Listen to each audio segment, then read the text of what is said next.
사장님, 보십시오.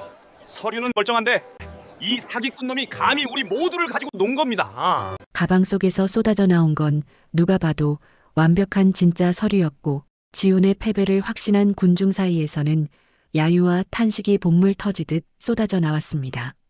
하지만 절망에 빠진 아버지의 흐느낌 속에서도 9살 소년 지훈은 차분한 눈으로 박전무의 떨리는 구두 끝을 응시하며 낡은 노숟가락을 천천히 들어 올렸습니다. 과연 소년의 손을 떠난 노숟가락이 허공을 가르고 가방을 향해 매서운 울림을 내뱉는 순간 어떤 상상도 못한 진실의 목소리가 이 현장을 아수라장으로 만들게 될까요? 본격적인 사연 시작 전에 여러분과 짧게 인사를 나누고 싶습니다. 댓글로 여러분이 계신 곳과 지금 무엇을 하고 계신지 남겨주세요. 여러분의 구독과 좋아요는 더 좋은 이야기를 들려드리는데 큰 힘이 됩니다. 아직 안 누르셨다면 한 번씩만 꼭 눌러주시고 오늘 준비한 감동적인 사연 시작해보겠습니다. 새벽 5시 동인시장 국밥골목에서 가장 먼저 불이 켜지는 곳은 옥분 할머니의 가게였습니다. 40해를 한자리에서 버텨온 이 작은 국밥집은 시장 사람들에게 단순한 식당이 아니었어요. 누군가는 이곳을 점집이라 불렀고 누군가는 심리상담소라 불렀습니다. 9살 지훈이는 오늘도 할머니 옆에서 녹그릇을 닦고 있었어요. 할머니는 지훈의 손길을 지켜보며 고개를 끄덕였습니다. 녹그릇을 두드리는 소리가 맑으면 오늘 장사가 잘 될 징조였고 소리가 탁하면 조심해야 할 날이었죠. 물론 과학적 근거는 없었지만 할머니는 그렇게 40해를 살아왔고 지훈은 그 모든 순간을 지켜봤습니다. 지훈아, 저기 골목 어기 봐라. 발소리가 달라. 할머니의 목소리가 낮게 깔렸어요. 지훈은 고개를 들어 골목 입구를 바라봤습니다. 새벽 안개 사이로 중년 남자 한 명이 걸어오고 있었죠. 발걸음이 이상했어요. 평소보다 보폭이 좁았고 발을 질질 끌듯 걷고 있었습니다. 저 양반 오늘 상 당했구나. 할머니의 한마디에 지훈은 남자의 얼굴을 더 자세히 들여다봤어요. 눈두덩이 퉁퉁 부어 있었고 입술은 바짝 말라 있었습니다. 넥타이를 맨 깔끔한 차림새였지만 와이셔츠 단추 하나가 엉뚱한 구멍에 끼워져 있었죠. 지훈은 할머니에게 배운 대로 남자의 손을 봤습니다. 오른손 검지에 붕대가 감겨 있었어요. 남자가 가게 안으로 들어왔습니다. 국밥 하나 주세요. 목소리가 갈라져 있었어요. 할머니는 묵묵히 국밥을 끓이기 시작했습니다. 지훈은 물수건을 들고 남자 앞으로 다가갔어요. 남자의 눈을 가만히 들여다봤습니다. 눈동자가 계속 왼쪽 아래를 향하고 있었죠. 슬픔을 억누르려 할 때 사람들이 자주 보이는 습관이었어요. 아저씨, 오늘 누가 돌아가셨어요? 남자의 손이 멈췄습니다. 놀란 표정으로 지훈을 쳐다봤어요. 너, 어떻게, 손가락에 상처 났잖아요. 그런데 밴드가 아니라 붕대를 감았어요. 병원 간 게 아니라 집에서 급하게 감은 거예요. 와이셔츠 단추도 잘못 깨고 구두 한쪽은 신발끈이 풀렸는데 묶지도 않았어요. 평소 같으면 절대 안 그러셨을 거예요. 지훈의 말에 남자의 눈시울이 붉어졌습니다. 고개를 떨구더니 작게 중얼거렸어요. 어머니가 어젯밤에 할머니가 뜨끈한 국밥을 남자 앞에 놓았습니다. 평소보다 고기가 2배는 더 들어 있었어요. 천천히 드시소. 오늘은 돈 안 받을 테니. 남자는 국밥을 먹다 말고 울음을 터뜨렸습니다. 할머니는 조용히 남자의 어깨를 두드렸고 지훈은 따뜻한 숭늉을 더 끓였어요. 이런 일이 한두 번이 아니었습니다. 동인시장 사람들은 옥분 할머니를 신기하게 여겼지만 지훈은 알고 있었어요. 할머니는 신통력이 있는 게 아니라 관찰력이 뛰어난 거였습니다. 사람의 걸음걸이, 표정 근육의 미세한 떨림, 눈동자의 움직임, 손가락 끝에 긴장도까지 모든 것을 읽어냈죠. 지훈은 태어날 때부터 할머니 곁에서 자랐습니다. 엄마는 지훈을 낳고 세상을 떠났고 아빠는 퀵서비스 일로 새벽부터 밤늦게까지 바빴어요. 자연스럽게 지훈은 할머니의 뒷모습을 보며 컸습니다. 국밥을 끓이는 모습, 손님을 맞이하는 모습, 그리고 사람을 읽어내는 모습을요. 할머니는 지훈에게 특별한 교육을 한 적이 없었어요. 그저 곁에 두고 보여줬을 뿐이었습니다. 하지만 지훈은 스펀지처럼 모든 것을 흡수했죠. 지훈아, 사람 얼굴에는 43개의 근육이 있단다. 그 근육들이 움직이는 걸 보면 마음을 알 수 있어. 할머니의 말을 들으며 지훈은 가게를 찾는 손님들을 관찰했습니다. 거짓말하는 사람은 코를 살짝 찡긋거렸어요. 불안한 사람은 손가락을 까닥였고 화난 사람은 턱에 힘이 들어갔습니다. 슬픈 사람은 눈썹 안쪽이 올라갔고 기쁜 사람은 눈가에 주름이 생겼죠. 처음에는 단순히 재미있어서 관찰했어요. 하지만 점점 지훈의 눈은 예리해졌습니다. 어느 순간부터 지훈은 사람의 마음뿐 아니라 숨겨진 비밀까지 읽어낼 수 있게 됐죠. 할머니, 저기 아줌마 손에 반창고 붙어 있는데 손가락이 아니라 손등이에요. 그리고 반창고가 새 거예요. 아까 시장 입구에서 붙인 것 같아요. 맞다. 저 아줌마는 오늘 외상값 떼먹으려고 여기 온 거야. 반창고는 돈이 없다고 핑계 대려고 붙인 거지. 할머니의 예측은 정확했습니다. 국밥을 다 먹은 아줌마가 지갑을 뒤적이더니 난처한 표정을 지었어요. 아이고, 지갑을 집에 두고 왔네. 내일 드릴게요. 할머니는 미소를 지으며 고개를 끄덕였어요. 하지만 장부에는 표시를 하지 않았습니다. 저 아줌마는 다시 오지 않을 거라는 걸 알고 있었죠. 지훈이 초등학교에 입학했을 때 선생님들은 놀랐습니다. 지훈의 성적은 평범했지만 사람을 읽는 능력은 놀라웠어요. 반 아이들 중 누가 숙제를 안 해왔는지, 누가 거짓말을 하는지, 누가 속상해하는지 한눈에 알아봤습니다. 지훈이는 특별한 재능이 있어요.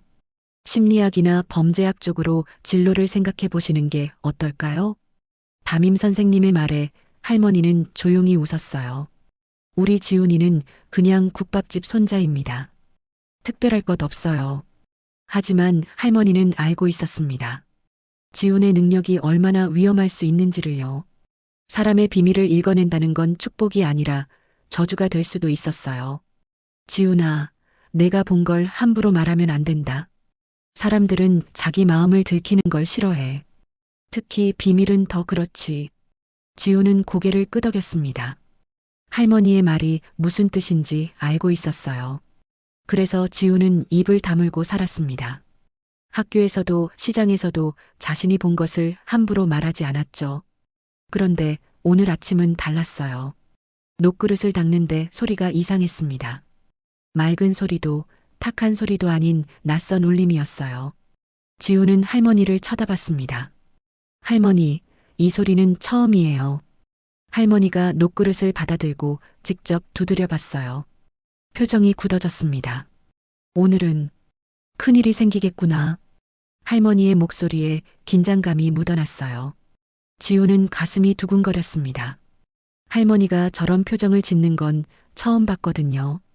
오전 10시쯤 시장이 갑자기 소란스러워졌습니다. 평소에는 들리지 않던 소리들이 들렸어요.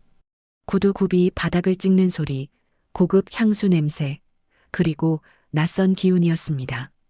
지훈은 가게 밖으로 나가봤어요. 골목 저 끝에서 사람들이 웅성거리고 있었습니다. 그 중심에 키가 큰 노신사 한 명이 서 있었죠. 깔끔한 정장 차림에 금태 안경을 쓴 남자였어요. 하지만 지훈의 눈길을 끈 건 신발이었습니다. 황금빛으로 반짝이는 구두였어요. 햇빛에 눈이 부실 정도로 윤이 났습니다. 그런데 이상했어요. 구두는 깨끗한데 노신사가 걸어온 바닥에는 검은 흔적이 남아 있었습니다. 마치 진흙을 밟고 온 것처럼요. 지훈은 할머니에게 배운 대로 노신사의 전체적인 모습을 살폈습니다. 얼굴 표정은 차갑고 단단했어요. 입꼬리가 살짝 내려가 있었고 눈빛은 날카로웠습니다. 권력을 가진 사람 특유의 자세였죠. 허리는 곧게 펴져 있었고 턱은 약간 들려 있었어요. 노신사 옆에는 40대쯤 되어 보이는 남자가 서 있었습니다. 머리를 깔끔하게 넘긴 모습이 비서처럼 보였어요. 하지만 이 남자의 표정이 묘했습니다. 겉으로는 공손하게 웃고 있었지만 눈은 웃지 않고 있었어요. 오히려 노신사를 볼 때마다 눈동자가 미세하게 굴러갔습니다. 지우는 그 움직임을 놓치지 않았어요. 저 사람 뭔가 숨기고 있어. 지훈의 직감이 말했습니다. 할머니가 늘 하던 말이 떠올랐어요. 겉으로 웃는데 눈이 안 웃으면 조심해라. 그건 가면이야. 노신사가 시장 상인들에게 말했습니다. 이 시장은 곧 철거됩니다. 보상금은 적정하게 드릴 테니 협조해 주시기 바랍니다. 목소리는 부드러웠지만 단호했어요. 거부할 수 없다는 느낌이 묻어났습니다. 시장 상인들의 얼굴이 일그러졌어요. 누군가는 화를 냈고 누군가는 절망했습니다. 지우는 가게로 돌아와 할머니에게 말했어요. 할머니, 저 사람들 이상해요. 특히 옆에 있는 아저씨요. 할머니는 지훈의 손을 꽉 잡았습니다. 지훈아, 오늘은 아무 말도 하지 마라. 알았지? 할머니의 손이 떨리고 있었어요. 지훈은 처음으로 할머니가 두려워하는 모습을 봤습니다. 하지만 그 순간 국밥집 문이 열렸어요. 노신사가 들어왔습니다. 황금 구두를 신은 노신사. 노신사가 국밥집 문턱을 넘는 순간 공기가 무거워졌습니다. 할머니는 재빨리 앞치마를 매만지며 자리에서 일어났어요. 지우는 할머니 뒤에 서서 노신사를 바라봤습니다. 어서 오십시오. 할머니의 목소리는 평소와 달랐어요. 조금 딱딱하고 조심스러웠습니다. 노신사는 대답 없이 가게 안을 둘러봤어요. 시선이 벽에 걸린 낡은 사진들, 구석에 쌓인 녹그릇들, 그리고 지훈에게 머물렀습니다. 이 동네에서 가장 오래된 가게라고 들었습니다. 노신사의 목소리는 낮고 차가웠어요. 질문이 아니라 확인하는 말투였습니다. 할머니가 천천히 고개를 끄덕였어요. 40해째입니다. 앉으시죠. 노신사는 창가 자리에 앉았습니다. 그 뒤를 따라 비서처럼 보이던 남자도 들어왔어요. 지우는 그 남자를 유심히 관찰했습니다. 정장 주머니에서 휴대폰이 살짝 보였는데 화면이 켜져 있었어요. 녹음 중이라는 표시가 희미하게 보였습니다. 저 사람 몰래 녹음하고 있어. 지우는 할머니 앞치마를 살짝 잡아당겼어요. 하지만 할머니는 지훈의 손을 꽉 쥐며 고개를 저었습니다. 아무 말도 하지 말라는 신호였죠. 강철민이라고 합니다. 제일건설 회장입니다. 노신사가 명함을 내밀었어요. 할머니는 받지 않았습니다. 그저 고개만 숙였죠. 무슨 일로 오셨습니까? 이 시장을 매입하려고 합니다. 여기에 30층짜리 복합상가를 지을 계획입니다. 보상금은 시세보다 20% 높게 드리겠습니다. 철민의 말에 할머니의 얼굴이 굳어졌어요. 손이 미세하게 떨렸습니다. 지우는 할머니가 숟가락을 놓는 소리가 평소보다 크다는 걸 알아챘어요. 화가 났다는 증거였습니다. 이 가게는 팔 생각 없습니다. 할머니의 대답은 단호했어요. 철민은 눈썹 하나 까딱하지 않았습니다. 마치 예상했던 대답인 것처럼요. 모든 상인들이 그렇게 말씀하시더군요. 하지만 결국 다들 동의하셨습니다. 할머님도 마찬가지실 겁니다. 그 말에는 위협이 섞여 있었어요. 지우는 철민의 눈을 봤습니다. 차갑고 날카로운 눈이었어요. 거절을 용납하지 않는 사람의 눈빛이었죠. 바로 그때 철민 옆에 서 있던 남자가 입을 열었습니다. 이런 낡은 가게는 어차피 장사도 안 됩니다. 빨리 정리하시는 게 할머니께도 좋을 겁니다. 목소리에 비웃음이 섞여 있었어요. 지우는 그 남자의 얼굴을 자세히 봤습니다. 입꼬리가 한쪽만 올라가 있었고 눈동자가 계속 가게 안을 훑고 있었어요. 마치 얼마나 낡았는지 확인하려는 것처럼요. 박전무 말 조심하게. 철민이 짧게 말했어요. 하지만 그 말에는 진짜 꾸짖음이 없었습니다. 오히려 허락하는 느낌이었죠. 박전무라고 불린 남자는 고개를 숙였지만 입가의 비웃음은 사라지지 않았어요. 지우는 두 사람의 관계가 이상하다고 느꼈습니다. 겉으로는 회장과 부하 같았지만 뭔가 어긋나 있었어요. 철민이 박전무를 볼 때 눈빛이 차가웠고 박전무는 철민의 뒤통수를 볼 때 입술을 씹었습니다. 저 두 사람 서로 믿지 않아. 할머니가 국밥 2그릇을 내왔습니다. 평소보다 국물이 적었고 고기도 거의 없었어요. 환영하지 않는다는 뜻이었죠. 철민은 숟가락을 들었지만 한 숟갈도 뜨지 않았습니다. 그저 국밥을 내려다볼 뿐이었어요. 40년 전에도 이런 국밥을 팔았습니까? 갑자기 철민이 물었습니다. 할머니가 고개를 들었어요. 네, 똑같은 맛입니다. 그렇군요. 철민의 목소리가 조금 낮아졌어요. 뭔가 생각에 잠긴 듯 했습니다. 지우는 철민의 손을 봤어요. 왼손 약지에 반지 자국이 있었습니다. 오랫동안 반지를 꼈다가 최근에 뺀 흔적이었죠. 그리고 손목에는 시계가 없었어요. 하지만 시계를 찬 자국은 선명했습니다. 뭔가 잃어버렸구나. 중요한 걸. 지우는 철민의 가방을 봤습니다. 검은색 가죽 가방이었는데 손잡이 부분이 반들반들했어요. 오랫동안 사용한 흔적이었습니다. 그런데 가방 모서리에 작은 스크래치가 있었어요. 최근에 생긴 상처 같았습니다. 박 전무가 시계를 보며 말했습니다. 회장님, 다음 일정이 있습니다. 철민이 자리에서 일어났어요. 국밥은 한 숟갈도 먹지 않았습니다. 지갑에서 10,000원짜리 지폐 5장을 꺼내 테이블에 놓았죠. 거스름돈은 됐습니다. 할머니는 돈을 받지 않았어요. 그냥 가만히 서 있었습니다. 철민이 문을 열려는 순간 지훈이 앞으로 나섰어요. 아저씨. 지훈의 목소리에 박 전무가 멈췄습니다. 천천히 돌아서서 지훈을 내려다봤어요. 표정 없는 얼굴이었지만 눈동자가 흔들렸습니다. 구두가 참 멋있어요. 황금색으로 반짝거리네요. 지훈이 웃으며 말했어요. 박 전무는 자신의 구두를 내려다봤습니다. 그런가? 근데 이상한 게 있어요.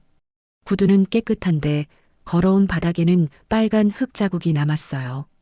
오늘 아침에 어디 다녀오셨나 봐요. 철민의 눈빛이 날카로워졌습니다. 박 전무가 황급히 끼어들었어요. 애가 무슨 소리를 하는 거야? 박 전무의 목소리가 높아졌어요. 당황한 기색이 역력했습니다.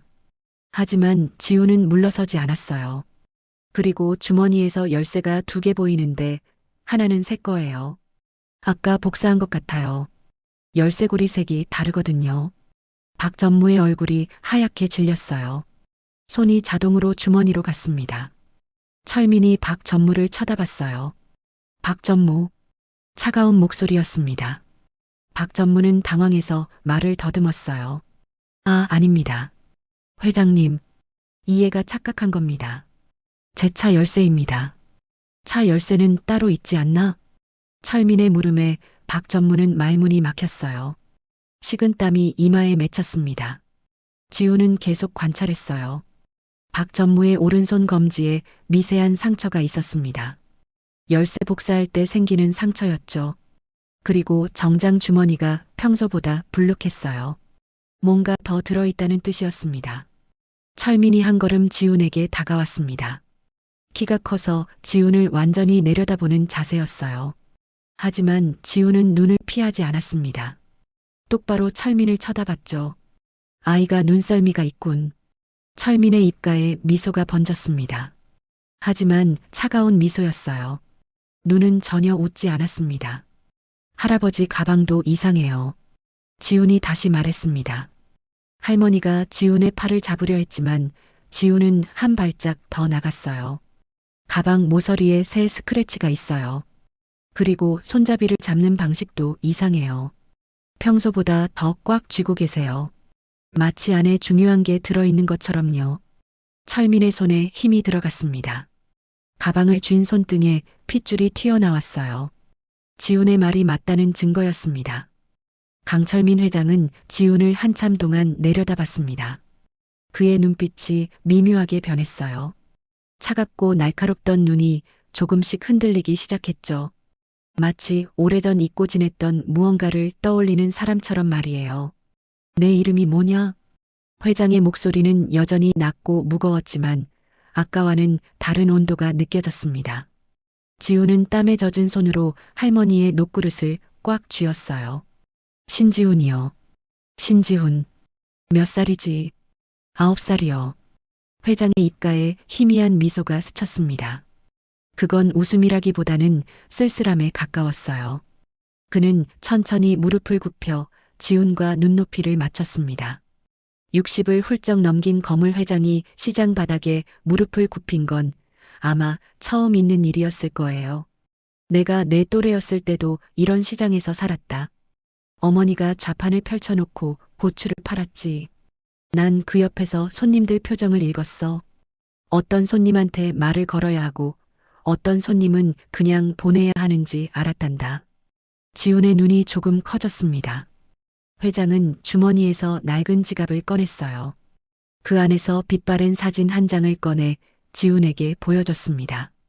흑백 사진 속에는 누더기 같은 옷을 입은 소년이 좌판 앞에 쪼그리고 앉아 있었어요. 이게 나다.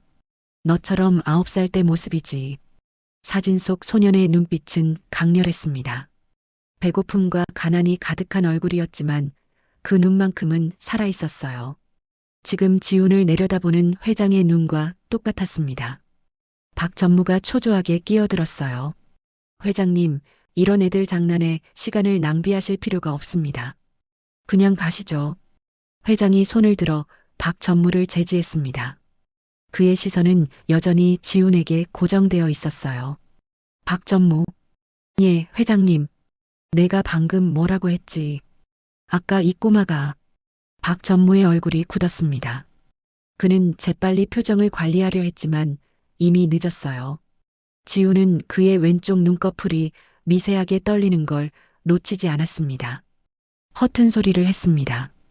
애가 무슨 복사니 뭐니 횡설수설을. 복사라고 했나? 무엇을 복사한다는 거지? 회장의 목소리가 한층 차가워졌습니다.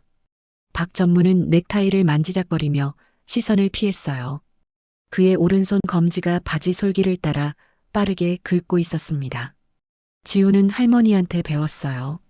사람이 거짓말할 때는 어딘가를 만지거나 긁는다고요. 전혀 모르겠습니다, 회장님. 회장은 천천히 일어났습니다. 그리고는 지팡이로 바닥을 2번 쳤어요. 날카로운 소리가 시장 전체에 울렸습니다. 신지훈, 내가 방금 한 말을 다시 해봐라. 지훈의 심장이 미친 듯이 뛰었습니다. 주변에서 웅성거리는 소리가 들렸어요. 시장 사람들이 하나둘 몰려들기 시작했습니다. 지훈은 숨을 깊게 들이마셨어요. 할머니가 늘 하던 말이 떠올랐습니다. 진실을 말할 땐 눈을 똑바로 보고 목소리는 떨어도 괜찮다고요. 저 아저씨 구두 뒤축에 빨간 흙이 묻어 있어요. 근데 여기 시장 어디에도 빨간 흙은 없거든요. 그리고 왼쪽 주머니가 오른쪽보다 불룩해요. 열쇠 같은 게 들어있는 것 같아요. 그 열쇠로 할아버지 보물 창고를 열려고 하는 거죠. 시장이 순식간에 조용해졌습니다. 박 전무의 얼굴이 새하얗게 질렸어요.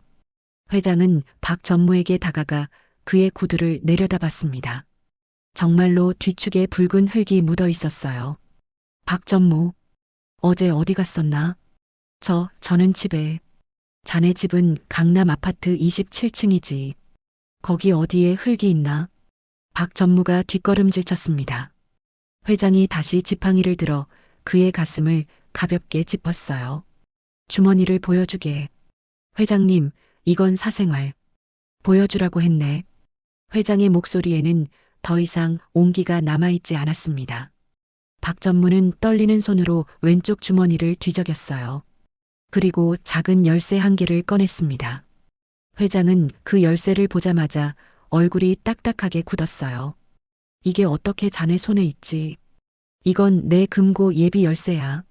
내 비서실 금고에 보관 중이었는데. 그건. 말해봐, 박 전무.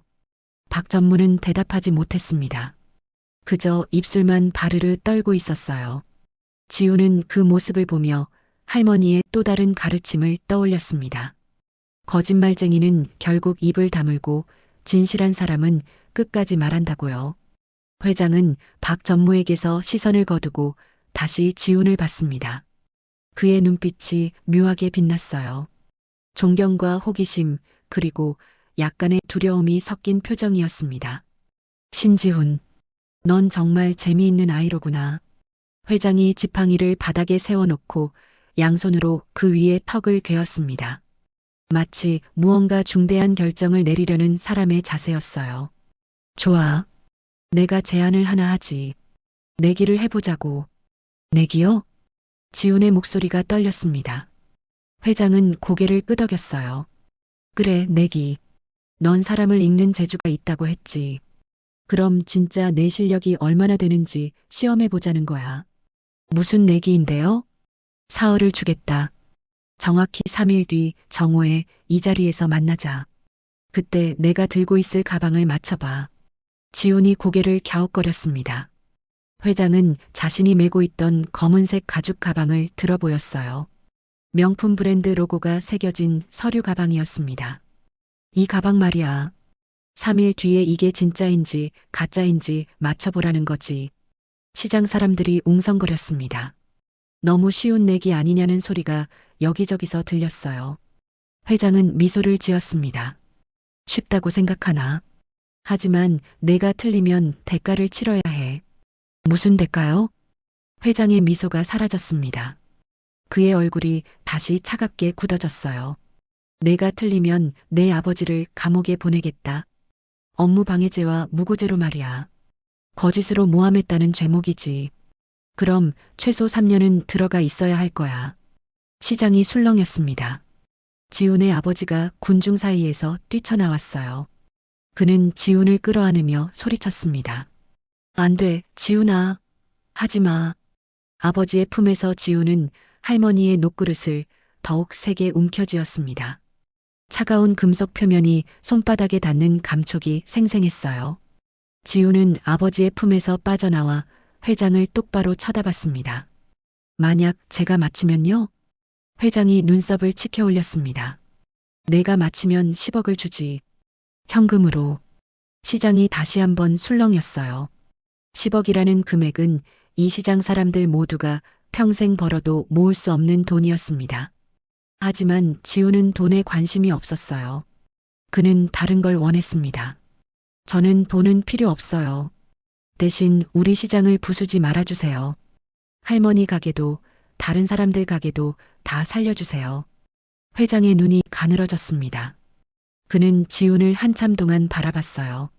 마치 투명 유리를 통해 지훈의 속마음까지 들여다보려는 것 같았습니다. 좋아.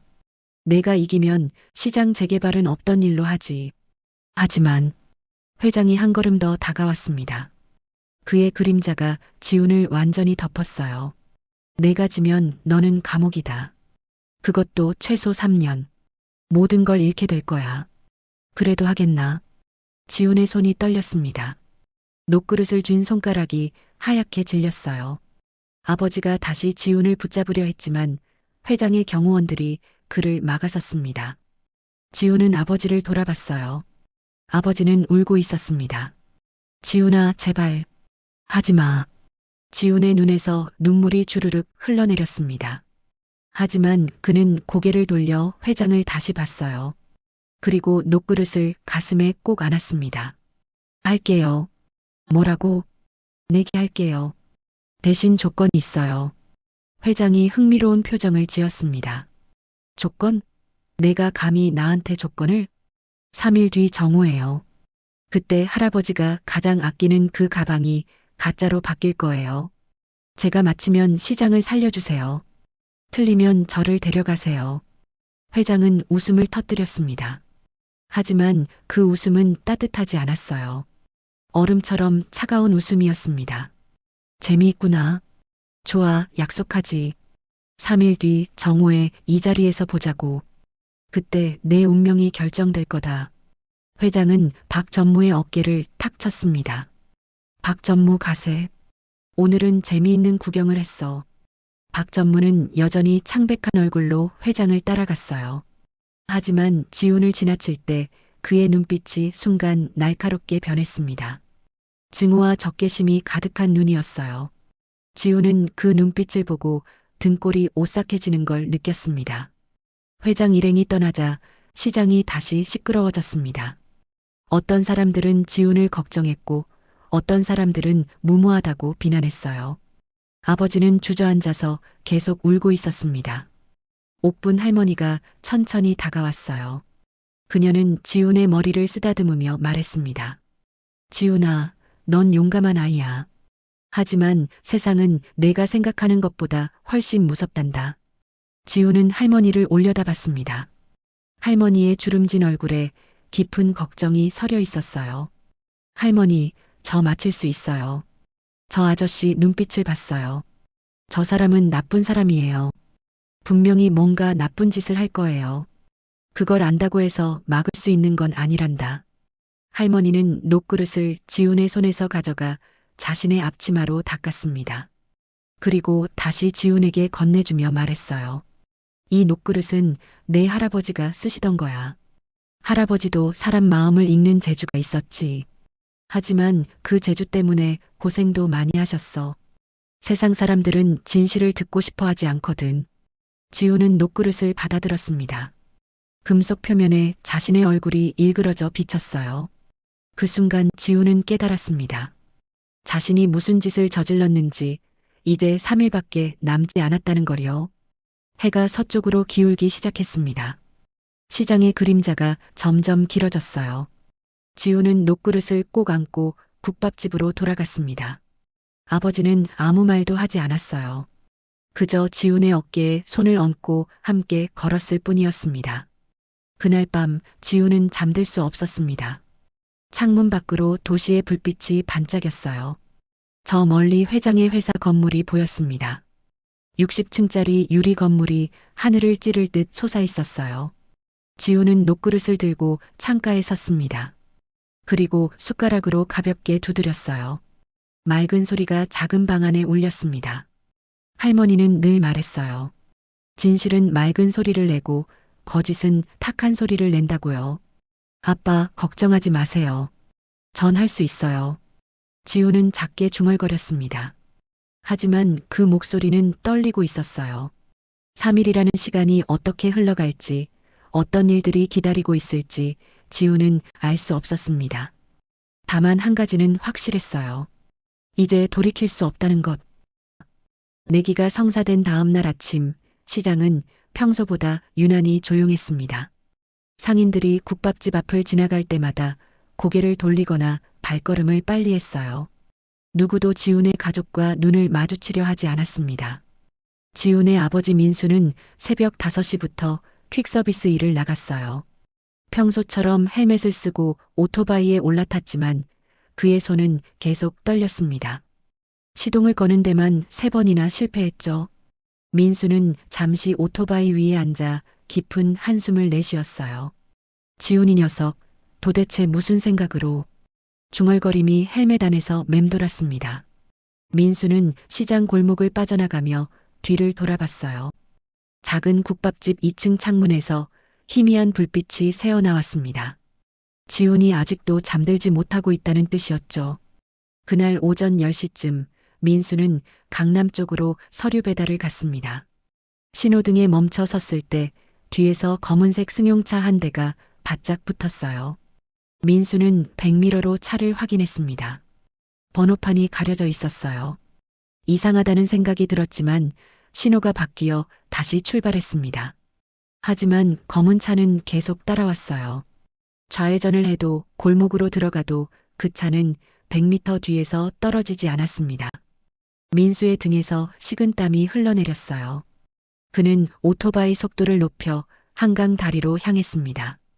다리 중간쯤 왔을 때 검은 차가 갑자기 가속하며 민수의 옆으로 바짝 붙었어요. 차창이 내려가며 박 전무의 얼굴이 드러났습니다. 그는 선글라스를 낀 채 차가운 미소를 지었어요. 잠깐 차 세우시죠, 신 기사님. 민수는 무시하고 앞으로 나아가려 했습니다. 하지만 검은 차가 오토바이 앞을 가로막았어요. 급브레이크를 밟은 민수는 겨우 넘어지지 않고 멈췄습니다. 심장이 터질 듯 뛰었어요. 차에서 박 전무와 덩치 큰 남자 2명이 내렸습니다. 그들은 민수를 둘러쌌어요. 박 전무가 선글라스를 벗으며 다가왔습니다. 그의 눈은 충혈되어 있었고 입가에는 비웃음이 걸려 있었어요. 신 기사님, 아들이 참 용감하던데요. 무슨 일이십니까? 민수의 목소리가 떨렸습니다. 박전무는 민수의 어깨를 툭툭 쳤어요. 가벼운 동작이었지만 위협이 느껴졌습니다. 별일 아닙니다. 그냥 아드님한테 전해줄 말이 있어서요. 박전무가 손가락으로 민수의 가슴을 찔렀습니다. 아프지는 않았지만 모욕감이 밀려왔어요. 그 꼬마한테 말 좀 해주세요. 어른 일에 끼어들지 말라고. 특히 자기 아버지 인생을 망치고 싶지 않으면 입 닥치고 있으라고요. 우리 지훈이는 잘못한 게 없습니다. 잘못? 회장님 앞에서 날 모욕한 게 잘못이 아니라고요? 박 전무의 목소리가 날카로워졌습니다. 그는 민수의 헬멧을 벗겨 바닥에 던졌어요. 헬멧이 아스팔트 위를 굴러갔습니다. 신 기사님, 세상이 어떻게 돌아가는지 아십니까? 돈 있는 사람이 이기는 겁니다. 권력 있는 사람이 정의예요. 9살짜리 꼬마가 뭘 안다고 어른들 세계에 발을 들여놓습니까? 민수는 주먹을 꽉 쥐었습니다. 손톱이 손바닥을 파고들었어요. 하지만 그는 참았습니다. 여기서 싸우면 지훈에게 더 큰 피해가 갈 거라는 걸 알았으니까요. 박 전무는 주머니에서 두툼한 봉투를 꺼냈습니다. 현금이 가득 들어있는 게 보였어요. 여기 5천만 원 있습니다. 아드님 교육시키기에 충분한 돈이죠. 이거 받고 조용히 내기를 포기하세요. 3일 뒤에 회장님 앞에서 그냥 아이가 장난쳤다고 사과하면 됩니다. 절대 안 됩니다. 민수의 대답은 단호했습니다. 박 전무의 얼굴이 일그러졌어요. 그럼 후회할 겁니다. 각오하세요. 박 전무는 봉투를 다시 주머니에 넣고 차에 올라탔습니다. 검은 차가 굉음을 내며 사라졌어요. 민수는 한참 동안 그 자리에 서 있었습니다. 다리를 지나가는 차들의 경적 소리가 귀에 들어오지 않았어요. 한편 시장에서는 또 다른 일이 벌어지고 있었습니다. 오후 2시쯤 재개발 보상금을 기다리던 상인 몇 명이 국밥집 앞에 모였어요. 그들은 손에 팻말을 들고 있었습니다. 팻말에는 이런 글씨가 적혀 있었어요. 9살 꼬마 때문에 우리 보상금 날아갔다. 당장 내기 포기하라. 옥분 할머니가 국밥집 문을 열고 나왔습니다. 그녀는 팻말을 든 사람들을 하나하나 쳐다봤어요. 정육점 김 사장, 채소가게 이 아줌마, 생선가게 최 아저씨. 다 50년 넘게 같이 장사한 사람들이네요. 이제 우리가 남이 됐습니까? 목소리는 잔잔했지만 서글픔이 묻어났습니다. 김 사장이 머리를 극적이며 말했어요. 옥분 언니 미안하지만 우리도 먹고 살아야 하지 않소? 재개발되면 각자 2억씩 받는다던데 그 돈이면 애들 대학도 보내고 노후도 준비할 수 있소. 그래서 9살짜리 아이를 협박하자는 겁니까? 협박이 아니라 설득이요. 그 꼬마가 포기만 하면 다들 행복해지는 거 아니요. 이 아줌마가 끼어들었습니다. 그녀의 얼굴에는 조급함이 가득했어요. 옥분 언니, 우리 막내가 내년에 고등학교 가요. 학원비며 뭐며 돈이 엄청 들어간다고요. 제발 좀 이해해 주세요. 옥분 할머니는 한숨을 쉬었습니다. 그녀는 국밥집 안을 돌아봤어요. 지훈이 창문 뒤에서 이 모습을 지켜보고 있었습니다. 할머니와 지훈의 눈이 마주쳤어요. 지훈의 눈에서 눈물이 흘러내렸습니다. 그날 밤 국밥집 유리창에 돌이 날아들었습니다. 창문이 깨지는 날카로운 소리가 밤의 정적을 찢었어요. 지훈은 침대에서 벌떡 일어났습니다. 유리 파편이 방바닥에 흩어져 있었어요. 옥분 할머니와 민수가 급히 지훈의 방으로 뛰어왔습니다. 할머니는 지훈을 끌어안았고 민수는 깨진 창문 밖을 내다봤어요. 골목은 텅 비어 있었습니다. 가해자는 이미 사라진 뒤였죠. 바닥에는 돌과 함께 쪽지가 떨어져 있었습니다. 민수가 떨리는 손으로 쪽지를 펼쳤어요. 거기에는 삐뚤빼뚤한 글씨로 이렇게 적혀 있었습니다. 우리 시장에서 꺼져라. 지훈은 할머니 품에서 몸을 떨었습니다. 무섭기도 했지만 그보다 더 큰 건 배신감이었어요. 평생 얼굴 보고 살던 시장 사람들이 자기를 이렇게 미워한다는 게 믿기지 않았습니다. 할머니, 제가 잘못했어요. 제가 내기 같은 거 하지 말았어야 했어요. 지훈의 목소리가 울먹였습니다. 할머니는 지훈의 머리를 쓰다듬었어요. 아니야, 지훈아. 넌 잘못한 게 없어. 세상 사람들이 잘못된 거지. 민수는 쪽지를 구겨 쓰레기통에 던졌습니다. 그리고 깨진 창문에 비닐을 붙이기 시작했어요. 찬바람이 구멍 사이로 새어 들어왔습니다. 1월 초의 밤 공기는 뼈를 애는 듯 차가웠어요. 다음 날 아침 더 충격적인 일이 벌어졌습니다. 국밥집 셔터에 빨간 페인트로 큰 글씨가 쓰여 있었어요. 사기꾼 식당, 독약 파는 집. 지나가던 사람들이 수군거렸습니다. 옥분 할머니는 양동이에 물을 받아와 셔터를 닫기 시작했어요. 하지만 빨간 페인트는 쉽게 지워지지 않았습니다. 물이 흘러내리면서 피처럼 바닥에 고였어요. 지훈은 할머니를 도우려고 걸레를 들었습니다. 옥분 할머니가 지훈을 국밥집 안으로 데리고 들어갔습니다.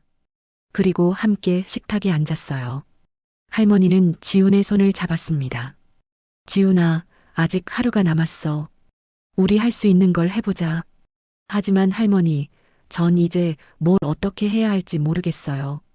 지훈의 목소리가 떨렸습니다. 할머니는 부엌으로 가서 녹그릇을 가져왔어요. 그리고 지훈 앞에 놓았습니다. 이 녹그릇 소리를 들어봐. 맞지? 할머니가 숟가락으로 녹그릇을 쳤습니다. 맑은 소리가 울렸어요. 네. 진실은 이렇게 맑은 소리를 낸단다. 내가 본 게 진실이라면 반드시 증명될 거야. 하지만 지훈의 마음은 어두웠습니다. 창밖으로 보이는 시장 골목은 예전처럼 활기차지 않았어요. 모든 게 변해버렸습니다. 단 이틀 만에 지훈의 세상은 완전히 뒤집혔어요. 그날 밤 지훈은 또다시 잠들지 못했습니다. 내일이면 결판이 나는데 자신이 정말 맞출 수 있을까요? 박 전무가 무슨 짓을 했을까요? 회장님의 가방은 정말 바뀔까요? 수많은 질문이 머릿속을 맴돌았습니다. 지훈은 녹그릇을 꼭 안고 눈을 감았어요. 할머니의 말이 떠올랐습니다. 진실은 맑은 소리를 낸다고요. 지훈은 그 말을 믿고 싶었습니다. 하지만 두려움은 점점 커져만 갔어요. 내기 전날 밤 비가 내리기 시작했습니다. 굵은 빗줄기가 국밥집 처마를 두드렸어요. 똑똑 떨어지는 소리가 밤의 정막을 더욱 깊게 만들었습니다. 지훈은 2층 방에서 창밖을 바라봤어요. 빗물이 깨진 창문의 비닐을 타고 흘러내렸습니다. 시장 골목의 가로등 불빛이 무릉덩이에 일렁였어요. 지훈의 손에는 여전히 녹그릇이 쥐어져 있었습니다. 밤 11시 국밥집 문을 두드리는 소리가 들렸습니다. 톡톡톡. 3번의 규칙적인 노크였어요. 옥분 할머니가 1층에서 움직이는 기척이 들렸습니다. 지훈은 조용히 방문을 열고 계단 위에서 내려다봤어요. 할머니가 문을 열자 빗물을 잔뜩 뒤집어 쓴 사람이 서 있었습니다. 검은 우산을 든 그 사람은 강철민 회장이었어요. 수행원도 운전기사도 없이 혼자였습니다. 회장의 정장은 흠뻑 젖어 있었고 구두에서는 물이 뚝뚝 떨어졌어요. 이 밤에 무슨 일이십니까? 할머니의 목소리에는 경계심이 묻어났습니다. 회장은 우산을 접으며 고개를 숙였어요. 죄송합니다. 혹시 지훈이를 만날 수 있을까요? 지금은 자는 시간인데요. 부탁드립니다. 꼭 할 말이 있습니다. 회장의 목소리는 간절했습니다. 지훈은 계단을 내려왔어요. 할머니가 지훈을 말렸지만 지훈은 고개를 저었습니다. 괜찮아요, 할머니. 지훈은 회장을 맞이했습니다. 회장은 젖은 정장을 벗어 옷걸이에 걸었어요. 흰 셔츠만 입은 그의 모습은 처음 만났을 때와 달라 보였습니다. 위압적인 거물이 아니라 그냥 피곤한 노인 같았어요. 옥분 할머니가 마른 수건을 건넸습니다. 회장은 고맙다는 인사를 하고 얼굴에 물기를 닦았어요. 그리고 식탁에 앉았습니다. 지훈도 맞은편에 앉았어요. 뭐 좀 드시겠어요? 할머니가 물었습니다. 회장은 잠시 생각하더니 대답했어요. 숭늉이 있으면 한 그릇만 주시겠습니까? 할머니는 부엌으로 가서 솥뚜껑을 열었습니다. 저녁에 밥을 지은 솥바닥에서 긁어낸 숭늉을 그릇에 담았어요. 김이 모락모락 피어올랐습니다. 회장은 그 그릇을 받아들고 한 모금 마셨어요. 구수하네요. 소금은 안 넣었어요. 할아버지, 심장약 드시죠? 지훈의 말에 회장의 손이 멈췄습니다. 그는 숭늉 그릇을 천천히 내려놓고 지훈을 쳐다봤어요. 어떻게 알았지? 아까 계단 오실 때 숨소리가 거칠었어요. 그리고 왼쪽 가슴을 자꾸 만지셨어요. 회장은 놀란 표정을 지었습니다. 그는 자신도 모르게 왼쪽 가슴에 손을 가져갔어요. 내 눈은 정말 무섭구나. 할아버지, 박 아저씨가 주는 약 먹지 마세요. 회장의 눈빛이 날카로워졌습니다. 무슨 소리냐? 그 약 향이 이상해요. 제가 할머니 약 정리하는 걸 도와줘서 알아요. 심장약은 비린내가 조금 나야 하는데 박 아저씨가 주는 약에서는 단내가 나요. 지우는 녹그릇을 식탁 위에 올려놓았습니다. 그리고 숟가락으로 가볍게 쳤어요. 맑은 소리가 국밥집 안에 퍼졌습니다. 할머니가 그러셨어요. 약이 변질되면 냄새부터 변한다고요. 박 아저씨가 할아버지 약을 바꿔치기 하고 있어요. 회장은 한동안 말이 없었습니다. 그의 얼굴에는 여러 감정이 스쳤어요. 분노, 배신감, 그리고 슬픔이었습니다. 증거가 있나? 없어요. 하지만 박 아저씨 눈빛을 봤어요. 그 사람은 할아버지를 미워해요. 아니, 미워하는 것보다 더 심해요. 할아버지가 사라지기를 바라고 있어요. 회장은 깊은 한숨을 내쉬었습니다. 그는 주머니에서 작은 약통을 꺼냈어요. 흰색 알약이 몇 개 들어 있었습니다. 이게 박 전무가 준 약이야. 일주일 전부터 먹고 있지. 그거 병원에서 받은 거예요? 아니, 박 전무가 내 주치의한테서 직접 받아왔다고 했어. 지우는 약통을 받아들고 뚜껑을 열었습니다. 코를 가까이 대고 냄새를 맡았어요. 희미하지만 단내가 났습니다. 일반 심장약과는 분명히 달랐어요. 이거 안 드시는 게 좋을 것 같아요. 회장은 약통을 도로 받아 주머니에 넣었습니다. 그리고 지훈의 눈을 똑바로 봤어요.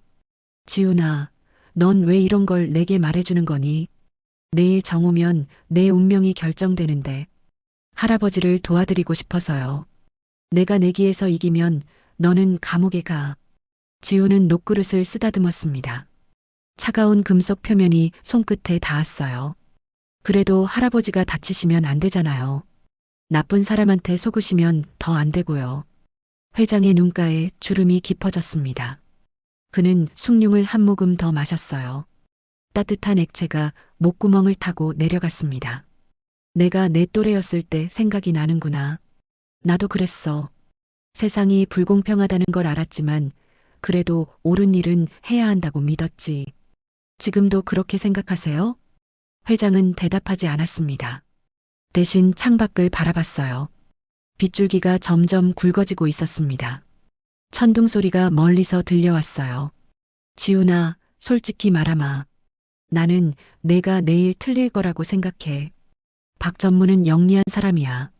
내가 아무리 똑똑해도 어른들의 계략을 다 파악할 순 없어. 그럼 왜 오신 거예요? 널 구해주고 싶어서. 회장은 주머니에서 명함을 꺼냈습니다. 거기에 펜으로 숫자를 적었어요. 이건 내 개인 비서 전화번호야. 내일 정오 전까지 이 번호로 전화해. 그럼 내기를 취소하고 모든 걸 없던 일로 하지. 내 아버지도 안전하고 시장도 그대로 두고. 지우는 명함을 받지 않았습니다. 그럼 박 아저씨는요? 박 전무는 내가 알아서 처리하지. 아니요. 그 사람은 계속 나쁜 짓을 할 거예요. 할아버지한테도 다른 사람한테도요. 회장은 명함을 식탁 위에 놓았습니다. 세상은 내가 생각하는 것만큼 단순하지 않아.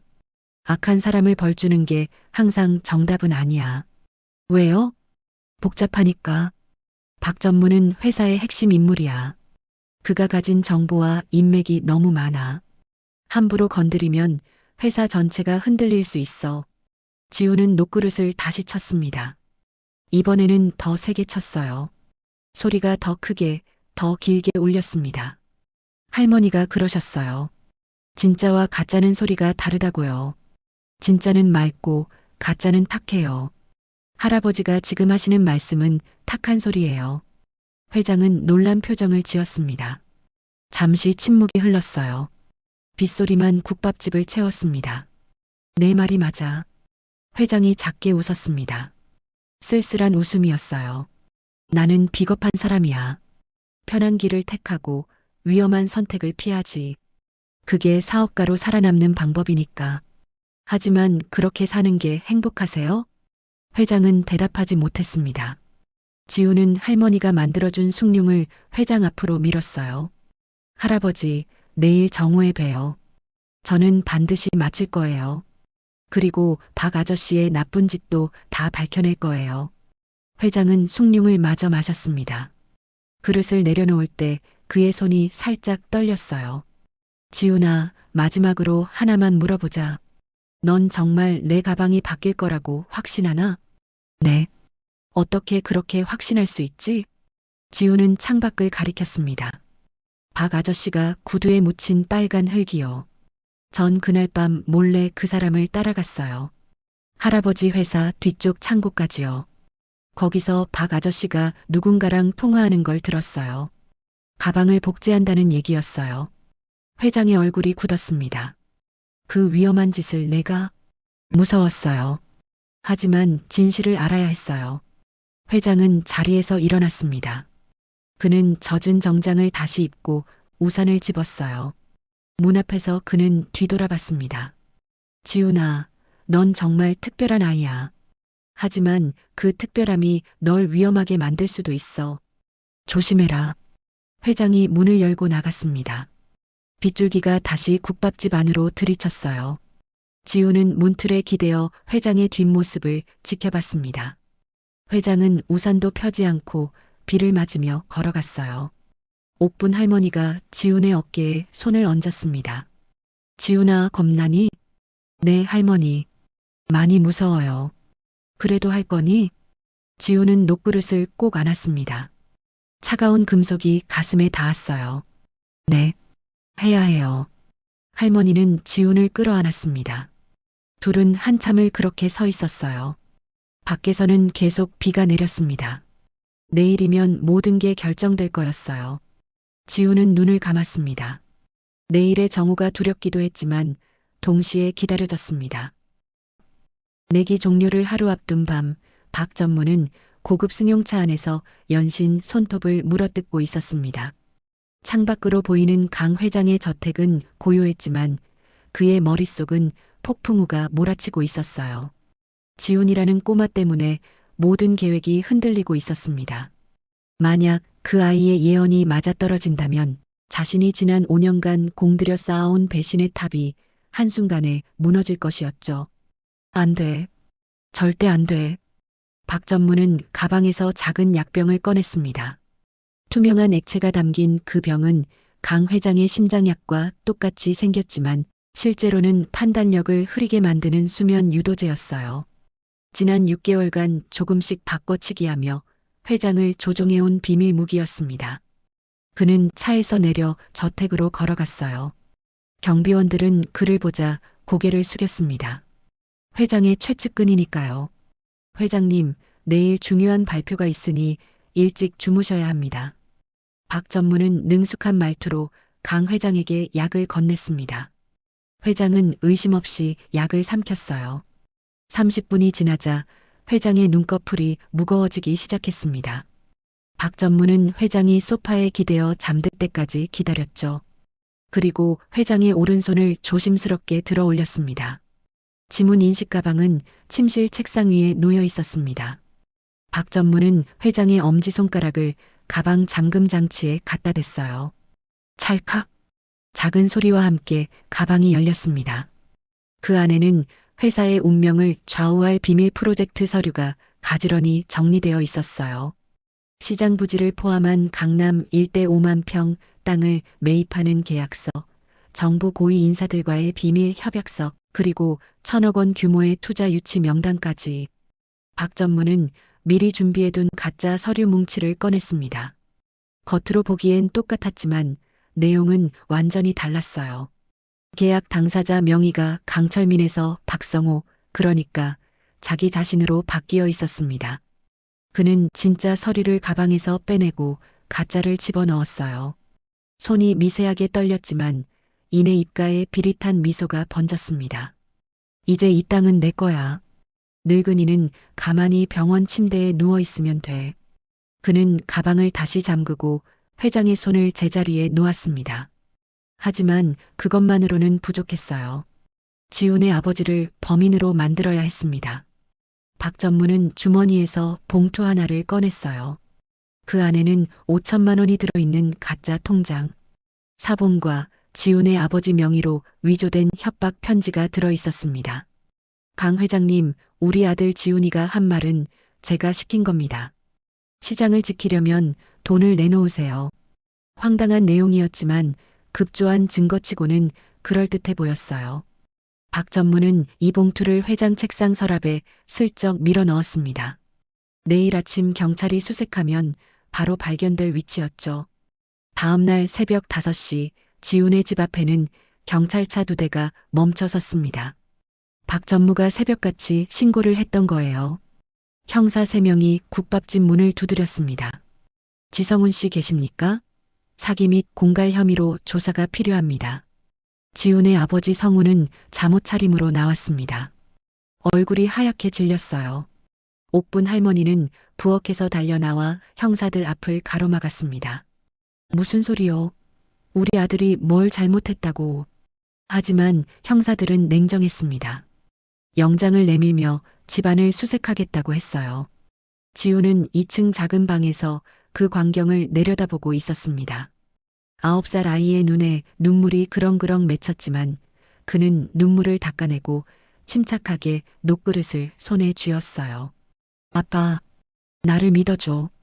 지훈은 중얼거리며 녹그릇을 천천히 닦기 시작했습니다. 할머니가 40년간 써온 이 그릇에는 특별한 힘이 있다고 믿었어요. 사람의 거짓을 가려내고 진실을 울려 퍼지게 만드는 힘이요. 아침 8시 박 전무는 강 회장에게 전화를 걸었습니다. 목소리에는 거짓 걱정이 가득했어요. 회장님, 큰일 났습니다. 그 퀵서비스 기사 아들이 회장님을 협박한 증거가 나왔습니다. 경찰이 지금 조사 중입니다. 강 회장은 전화를 받고 잠시 말이 없었습니다. 어젯밤 약을 먹고 깊이 잠들었던 탓에 머리가 무거웠어요. 하지만 뭔가 찜찜한 느낌이 들었습니다. 지훈이 했던 말이 떠올랐죠. 할아버지, 심장 약 드시죠? 그거 박 아저씨가 주는 거 먹지 마세요. 회장은 책상 위에 약병을 집어들었습니다. 겉으로 보기엔 평소 먹던 약과 똑같았어요. 하지만 약병 뚜껑을 열어 냄새를 맡아보니 미세하게 쓴맛 나는 화학향이 느껴졌습니다. 원래 심장약은 거의 무치였는데 말이죠. 박 전무, 자네 지금 어디 있나? 회장님 댁으로 가는 중입니다. 오지 마. 나 혼자 시장으로 가겠네. 강 회장은 전화를 끊고 수행원도 없이 혼자 차를 몰았습니다. 가슴이 두근거렸어요. 분노 때문인지 배신감 때문인지 아니면 심장이 정말 나빠서인지 알 수 없었습니다. 오전 10시 시장 입구에는 이미 사람들이 모여들고 있었습니다. 기자들도 몇몇 보였어요. 소문이 퍼진 거죠. 9살 소년이 억만장자에게 목숨 건 예언을 했다는 이야기가요. 지훈은 국밥집 앞에 작은 의자를 놓고 앉아 있었습니다. 손에는 할머니의 녹그릇이 들려 있었어요. 아버지는 경찰서에서 조사를 받고 있었고 할머니는 부엌에서 국밥을 끓이며 기도하고 있었습니다. 11시 30분 박 전무가 도착했습니다. 그는 양복 주머니에 손을 찔러 넣은 채 지훈을 내려다봤어요. 입꼬리가 살짝 올라가 있었습니다. 꼬마야, 아빠 보고 싶지? 내가 지금 입 열면 아빠는 오늘 안에 풀려날 수 있어. 그냥 제가 장난쳤어요 라고 한마디만 해. 지훈은 박 전무를 올려다봤습니다. 그 남자의 눈동자는 흔들리지 않았어요. 거짓말쟁이의 눈이 아니었습니다. 완전히 자기 계획을 믿고 있는 광신도의 눈이었죠. 지훈은 녹그릇을 꽉 쥐었습니다. 아저씨가 틀렸어요. 정오가 되면 알게 될 거예요. 박 전무는 코웃음을 쳤습니다. 그리고 시장 사람들을 향해 소리쳤어요. 여러분, 이 아이 아버지는 사기꾼입니다. 회장님을 협박해서 돈을 뜯어내려 했어요. 증거도 다 있습니다. 시장 상인 몇몇이 술렁거리기 시작했습니다. 재개발 보상금을 빨리 받고 싶어 하던 사람들이었어요. 그들은 지훈의 할머니 가게를 향해 손가락질했습니다. 저 집 때문에 우리가 돈 못 받는 거 아니야? 맞아. 애가 회장님 골탕 먹이려고 거짓말한 거지. 분위기가 험악해졌습니다. 옥분 할머니가 국밥집 문을 열고 나왔어요. 주름진 얼굴에 눈물이 흘렀지만 목소리는 떨리지 않았습니다. 내 손주는 거짓말 안 해요. 40년간 이 시장에서 장사하며 단 한 번도 문제가 생기지 않은 이유가 뭔지 알아요? 사람 보는 눈이 있어서예요. 지훈이도 그 피를 이어받았어요. 그때 검은색 고급 세단이 시장 입구에 멈춰 섰습니다. 강 회장이 내렸어요. 사람들이 술렁였습니다. 회장은 천천히 걸어와 지훈 앞에 섰습니다. 소년 정우까지 아직 20분 남았네. 자네 아버지는 지금 경찰서에 있고 자네 집은 저 사람들한테 돌맞을 판이야. 그래도 하겠나? 지훈은 고개를 끄덕였습니다. 그리고 녹그릇을 회장에게 내밀었어요. 할아버지, 이 그릇 좀 들어보세요. 무거우면 진실이 들어있는 거고 가벼우면 거짓이 들어있는 거예요. 강 회장은 녹그릇을 받아들었습니다. 묵직했어요. 40년 세월의 무게가 느껴졌습니다. 그는 문득 자신의 어린 시절이 떠올랐어요. 아무것도 없이 맨손으로 시작했던 그 시절, 그때도 이렇게 무거운 믿음 하나로 버텨왔었죠. 정우가 다가오고 있었습니다. 박전무는 팔짱을 끼고 여유롭게 서 있었어요. 하지만 그의 왼쪽 눈꺼풀이 미세하게 떨리고 있었습니다. 지훈은 그걸 놓치지 않았어요. 시장 시계탑에서 12번의 종소리가 울려 퍼지기 시작했습니다. 땡땡땡. 운명의 정우가 밝아오고 있었습니다. 시장 시계탑의 12번째 종소리가 울려 퍼졌습니다. 땡. 마지막 울림이 사라지자 시장 전체가 숨을 죽였어요. 100여 명의 상인들과 기자들, 그리고 구경꾼들이 모두 강 회장의 손에 들린 검은색 가방을 응시했습니다. 자, 이제 확인해 볼까요? 강 회장은 천천히 가방을 바닥에 내려놓았습니다. 그리고 오른손 엄지를 지문 인식 장치에 갖다 댔어요. 찰칵. 작은 소리와 함께 잠금 장치가 풀렸습니다. 회장이 가방을 열자 안에는 서류 뭉치가 가지런히 정리되어 있었어요. 박 전무가 앞으로 성큼 걸어 나왔습니다. 그의 얼굴에는 승리의 미소가 번지고 있었어요. 회장님, 보십시오. 서류는 멀쩡합니다. 이 꼬마가 헛소리한 거예요. 박 전무는 서류를 집어들어 사람들에게 펼쳐 보였습니다. 겉으로 보기엔 정말 아무 이상이 없어 보였어요. 계약서 도장도 그대로였고 서명도 제자리에 있었습니다. 시장 상인 몇몇이 실망한 표정으로 고개를 돌리기 시작했어요. 역시 애가 거짓말한 거였어. 쯧쯧, 괜히 소동만 피웠네. 지우는 작은 의자에 앉은 채 녹그릇을 꽉 쥐고 있었습니다. 9살 소년의 손등에 핏줄이 푸르게 솟아올랐어요. 할머니 옥부는 손주의 어깨에 손을 얹었지만 그녀의 손도 미세하게 떨리고 있었습니다.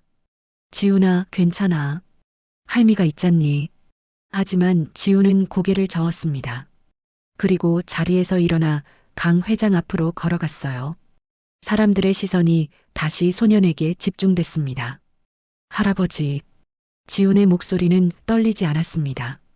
오히려 또렷하고 선명했어요. 할아버지, 그 서류 한번 만져보세요. 종이 두께가 다를 거예요. 강 회장은 놀란 표정으로 서류를 손에 들었습니다. 그리고 천천히 손가락으로 종이를 쓰다듬었어요. 정말로 미세하게 아주 조금 두꺼운 느낌이 들었습니다. 마치 복사지 2장을 겹쳐놓은 것 같은 촉감이었죠. 이건 박 전무의 얼굴이 굳어지기 시작했습니다. 그는 황급히 서류를 빼앗으려 했지만 강 회장이 손을 뒤로 빼며 막았어요. 박 전무, 왜 그러나? 떳떳하면 그냥 보여주면 되지 않겠나? 강 회장은 서류를 빛에 비춰보았습니다. 그러자 놀라운 사실이 드러났어요. 원본 서류 위에 얇은 투명 필름을 붙여 내용을 바꿔놓은 흔적이 보였습니다. 계약 당사자 이름 부분만 교묘하게 수정되어 있었어요. 강철민이라는 이름 위에 박성호라는 이름이 살짝 겹쳐져 있었습니다. 이게 대체 무슨 짓인가? 강 회장의 목소리가 시장 전체에 울려 퍼졌습니다. 사람들이 웅성거리기 시작했어요. 박 전무는 뒤로 물러서며 손을 내저었습니다. 아닙니다, 회장님. 이건 오해입니다. 하지만 지우는 멈추지 않았습니다. 그는 녹그릇을 들어 강 회장에게 내밀었어요. 할아버지, 이 녹그릇을 가방에 가까이 대보세요. 강 회장은 의아한 표정이었지만 지훈의 말대로 했습니다. 녹그릇을 가방 모서리에 가까이 가져가자 이상한 일이 벌어졌어요. 녹그릇이 마치 자석에 끌리듯 가방 쪽으로 살짝 당겨졌습니다. 이건 뭔가? 지훈은 조용히 설명했습니다. 할머니가 예전에 쓰시던 초강력 자석이에요. 며칠 전 할아버지를 만났을 때 가방 안쪽에 몰래 붙여뒀어요. 사람들이 술렁거렸습니다. 지훈은 계속 말을 이어갔어요. 박 아저씨가 가짜 서류를 넣을 때 자석 때문에 손이 떨렸을 거예요. 그래서 가방 안쪽에 작은 스크래치가 났을 거고요. 강 회장이 가방 안을 들여다보자 정말로 가방 안감에 미세한 긁힌 자국이 보였습니다. 새 가방에 있을 리 없는 흠집이었어요. 그리고요. 지훈이 녹그릇에서 작은 숟가락을 꺼냈습니다. 그리고 녹그릇을 강하게 쳤어요. 땡그랑. 맑은 금소금이 울려 퍼졌습니다. 그 순간 가방 안에서 이상한 소리가 들렸어요. 지지직 윙. 전자장치가 켜지는 소리였습니다. 저게 뭐야? 사람들이 놀라 뒤로 물러섰습니다. 강 회장이 가방을 뒤집자 안감 사이에 숨겨져 있던 초소형 녹음기가 바닥에 떨어졌어요. 손톱만한 크기의 검은 장치였습니다. 지훈이 조용히 말했습니다. 녹그릇 소리의 진동이 녹음기를 켜는 거예요. 할아버지가 지난번 오셨을 때 박 아저씨가 가방을 열 때 하신 말씀을 기억하세요? 내일 저녁 10시에 가방을 점검하겠습니다라고 하셨죠. 저는 그때 박 아저씨가 뭔가 계획이 있다는 걸 알았어요. 박 전무의 얼굴이 창백해졌습니다. 손이 덜덜 떨리기 시작했어요. 강 회장이 녹음기를 집어 재생 버튼을 눌렀습니다. 찌지직. 잡음이 흐르더니 박 전무의 목소리가 흘러나왔습니다. 이제 됐어. 서류는 완벽하게 바꿨고 지문 인식도 해제했어. 이 노인네만 없어지면 이 땅은 완전히 내 거야. 평생 굽신거리며 살았는데 이제 내가 왕이 되는 거지. 녹음은 계속 이어졌습니다. 강 회장, 당신은 이제 늙었어. 판단력도 흐려지고 약도 내가 바꿔치기 한 거 모르잖아. 6개월 동안 조금씩 수면제를 섞어 먹였는데 눈치도 못 채더라고. 이번 주 안에 큰 계약 발표만 하면 당신은 사기꾼으로 몰리고 나는 구원자가 되는 거야. 시장이 충격에 빠졌습니다. 사람들은 믿을 수 없다는 표정으로 박 전무를 쳐다봤어요. 박 전무는 비틀거리며 뒤로 물러섰습니다. 아니야, 이건 조작이야. 그 꼬맹이가 꾸민 거라고. 하지만 녹음은 멈추지 않았습니다. 더 충격적인 내용이 흘러나왔어요. 퀵서비스 기사놈은 협박죄로 집어넣고 그 꼬맹이는 거짓 증언으로 소년원 보내면 돼. 시장 상인들, 재개발 보상금 2, 3억씩 던져주면 다들 입 닫을 거야. 돈이면 다 해결돼. 세상에 돈으로 안 되는 건 없어. 녹음이 끝나자 시장은 정적에 휩싸였습니다. 10초, 20초. 아무도 말을 하지 않았어요. 그러다 한 상인이 박 전무를 향해 고함을 질렀습니다. 이 나쁜 놈, 우리를 돈으로 산다고? 사람을 뭘로 보고? 상인들이 박 전무를 향해 몰려들기 시작했습니다. 박 전무는 황급히 도망치려 했지만 이미 늦었어요. 경찰 2명이 그의 팔을 붙잡았습니다. 아침에 지훈의 아버지를 체포하러 왔던 바로 그 형사들이었죠. 박성호 씨 사기, 문서 위조, 그리고 살인 미수 혐의로 긴급 체포하겠습니다. 박 전무는 무릎이 꺾이며 바닥에 주저앉았습니다. 그의 눈에서 눈물이 흘렀지만 그건 후회의 눈물이 아니었어요. 들킨 것에 대한 분노의 눈물이었습니다. 강 회장은 멍하니 서 있었습니다.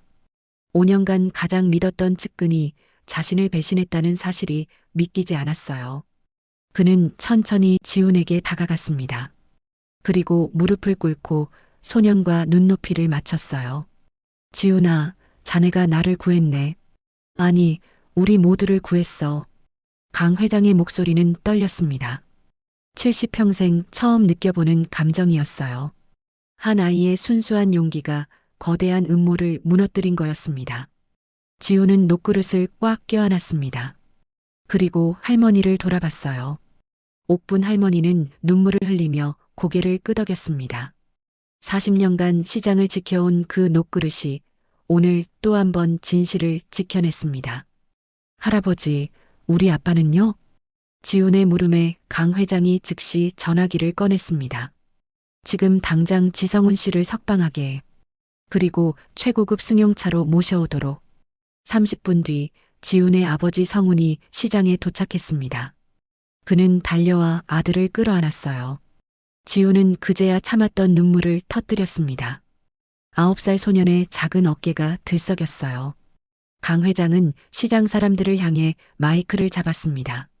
그의 목소리는 이전과 달리 부드러웠어요. 여러분, 오늘 제가 큰 깨달음을 얻었습니다. 돈과 권력이 전부가 아니라는 것을요. 회장은 잠시 말을 멈추고 지훈을 바라봤습니다. 이 작은 소년이 보여준 용기와 지혜 앞에서 저는 제 삶을 되돌아보게 됐습니다. 시장 재개발 계획은 완전히 백지화하겠습니다.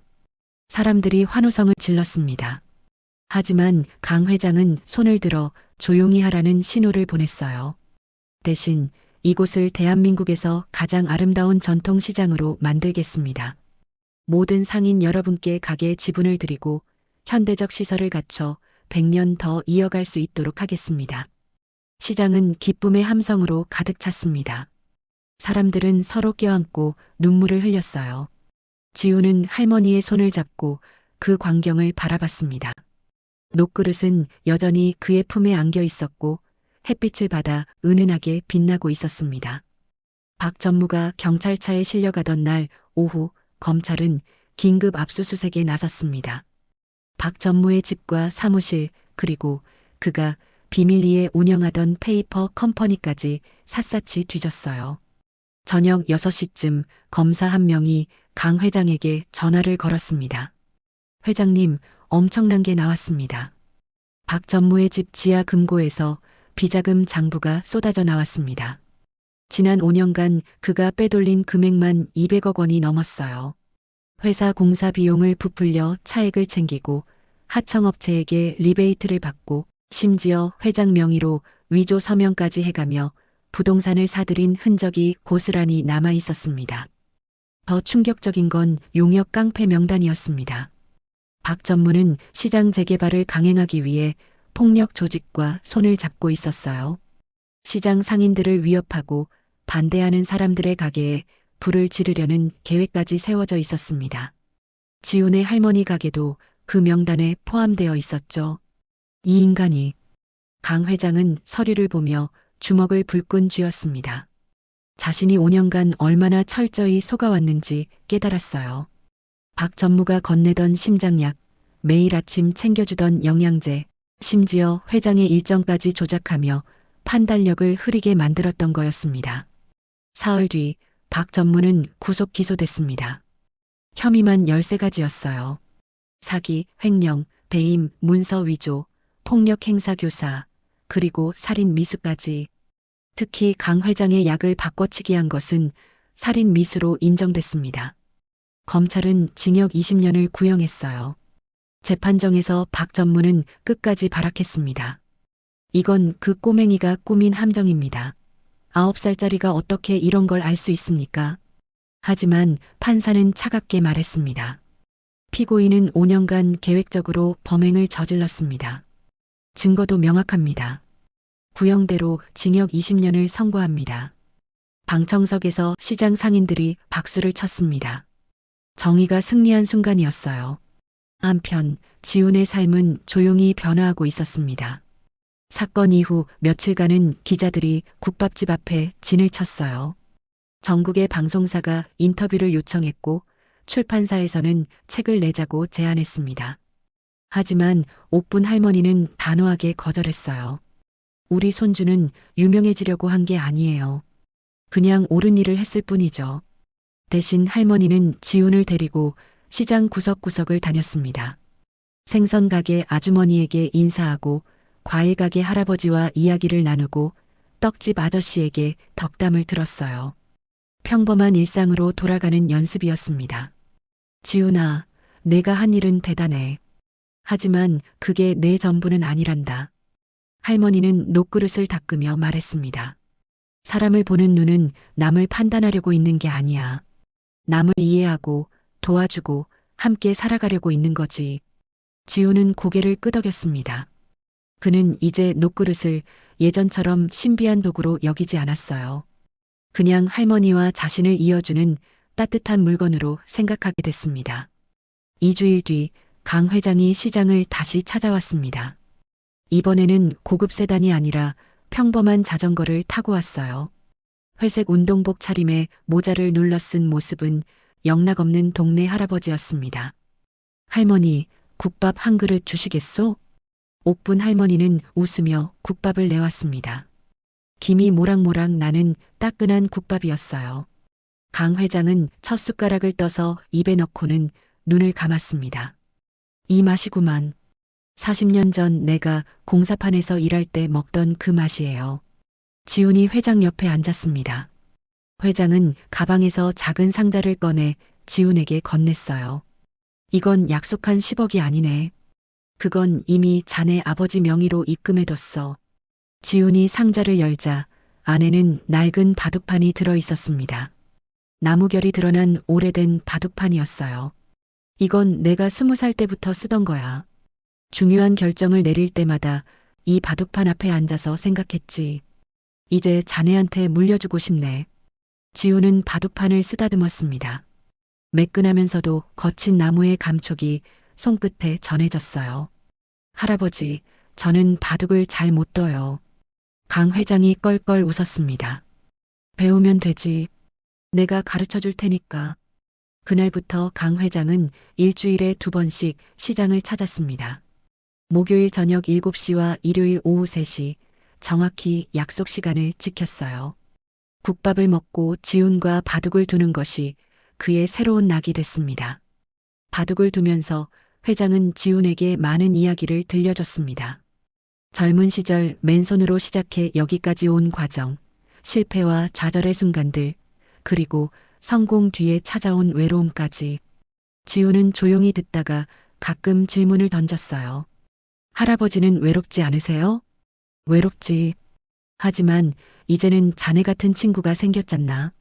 석 달이 흐른 어느 봄날, 시장에 큰 변화가 시작됐습니다. 강 회장이 약속대로 시장 현대화 공사를 시작한 거예요. 하지만 예전처럼 밀어붙이는 방식이 아니었습니다. 상인들과 일일이 만나 의견을 듣고 설계도를 함께 보며 수정했어요. 이 기둥은 우리 가게 앞을 가리잖아요. 그렇군요. 그럼 3m 옆으로 옮기겠습니다. 공사 기간도 상인들의 장사에 지장이 없도록 조정했습니다. 낮에는 장사하고 밤 11시부터 새벽 5시까지만 공사를 진행했어요. 인건비가 2배로 들었지만 강 회장은 개의치 않았습니다. 6개월 뒤 시장은 완전히 새로운 모습으로 태어났습니다. 전통 한옥 느낌의 지붕과 현대식 냉난방 시설이 조화를 이뤘어요. 각 가게마다 깨끗한 타일과 위생 설비가 갖춰졌고 시장 중앙에는 문화 공연을 할 수 있는 작은 무대도 만들어졌습니다. 개장식 날 시장은 사람들로 북적였습니다. 전국에서 관광객들이 몰려왔어요. 방송에서 여러 번 소개된 덕분이었습니다. 지훈의 할머니 국밥집은 줄을 서야 먹을 수 있는 명소가 됐어요. 하지만 지훈은 여전히 평범한 초등학교 3학년이었습니다. 아침에 학교 가고 오후에 숙제하고 저녁에는 할머니 가게 일을 도왔어요. 다만 예전과 다른 점이 하나 있다면 이제 그는 사람들을 판단하지 않고 이해하려 노력했습니다. 어느 토요일 오후 지우는 시장 벤치에 앉아 바둑책을 보고 있었습니다. 그때 강 회장이 자전거를 타고 나타났어요. 회장은 지훈 옆에 앉으며 물었습니다. 오늘은 무슨 공부를 하나? 할아버지가 빌려주신 바둑책이요. 정석편이에요. 강 회장이 빙그레 웃었습니다. 정석도 중요하지만 가끔은 파격도 필요하단다. 자네가 나한테 그걸 가르쳐 줬잖아. 두 사람은 국밥집으로 들어가 바둑판을 펼쳤습니다. 옥분 할머니가 숭늉을 내오며 흐뭇하게 바라봤어요. 9살 손주와 70살 회장이 바둑돌을 놓으며 웃고 있는 모습이 평화로웠습니다. 해가 뉘엿뉘엿 질 무렵 지훈의 아버지 성훈이 퇴근했습니다. 그는 이제 강 회장 회사의 보안팀장으로 일하고 있었어요. 안정적인 월급과 함께 가족을 지킬 수 있는 자부심도 생겼습니다.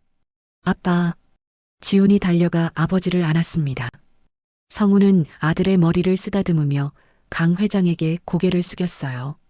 회장님, 오늘도 와주셨네요. 내가 좋아서 오는 걸세. 이 국밥이 세상에서 제일 맛있거든. 저녁을 먹으며 넷은 오늘 하루 있었던 일들을 나눴습니다. 평범하지만 따뜻한 대화였어요. 식사를 마치고 강 회장이 일어서려는데 지훈이 녹그릇을 내밀었습니다. 할아버지, 이거 가져가세요. 이건 할머니 것이잖나? 아니에요. 이제는 할아버지 것이기도 해요. 사람을 볼 때 이걸 보면서 생각해 보세요. 겉모습이 아니라 진짜 마음을 보는 거요. 강 회장은 녹그릇을 받아들었습니다. 무거웠지만 포근했어요. 그는 지훈의 어깨를 토닥이며 말했습니다. 고맙네, 친구. 자네 덕분에 나는 새로운 인생을 살게 됐어. 강 회장이 자전거를 타고 떠나는 뒷모습을 지훈은 오래 바라봤습니다. 저녁 노을이 시장을 붉게 물들이고 있었어요. 40년 된 국밥집, 9살 소년, 그리고 70살 회장. 서로 다른 세대가 하나의 진실로 연결된 순간이었습니다. 이야기는 여기서 끝나지만 시장의 삶은 계속됩니다. 지훈은 자라서 어떤 어른이 될까요? 아마도 할머니처럼 사람을 따뜻하게 이해하고 강 회장처럼 용기 있게 결단하고 아버지처럼 묵묵히 가족을 지키는 사람이 되겠죠. 그리고 그 옆에는 언제나 윤이 나는 녹그릇이 함께할 겁니다. 이야기는 끝났지만 여운은 오래도록 마음에 남기를. 오늘도 함께해 주셔서 감사합니다. 구독과 좋아요, 그리고 여러분의 감상을 댓글로 남겨주시면 더 많은 이야기로 찾아오겠습니다.